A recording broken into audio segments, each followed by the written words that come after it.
નમસ્કાર દર્શક મિત્રો, આપ જોઈ રહ્યા છો મૈત્રી કવરેજ. નીટ પેપર લીક મુદ્દે યુવાનોના હક માટે કોંગ્રેસનું દેશવ્યાપી આંદોલન, રાહુલ ગાંધી સંભાળશે મોરચો.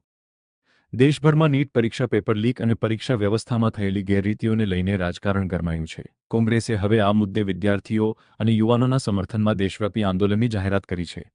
આ અભિયાનની શરૂઆત રાજસ્થાનના કોચિંગ હબ તરીકે જાણીતા કોટાથી કરવામાં આવશે. કોંગ્રેસના નેતા રાહુલ ગાંધી 17 જૂનથી આ અભિયાનનો પ્રારંભ કરશે અને વિદ્યાર્થીઓ સાથે સીધો સંવાદ કરશે. પક્ષનો આરોપ છે કે નીટ પેપર લીકના કારણે લાખો વિદ્યાર્થીઓ અને તેમના પરિવારજનોના ભવિષ્ય પર અસર પડી છે.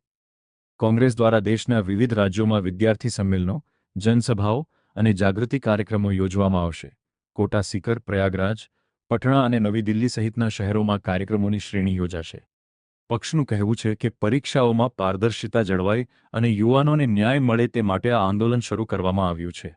કોંગ્રેસના વિદ્યાર્થી સંગઠન અને યુવા કોંગ્રેસ પણ આ અભિયાનમાં સક્રિય ભાગ લેશે.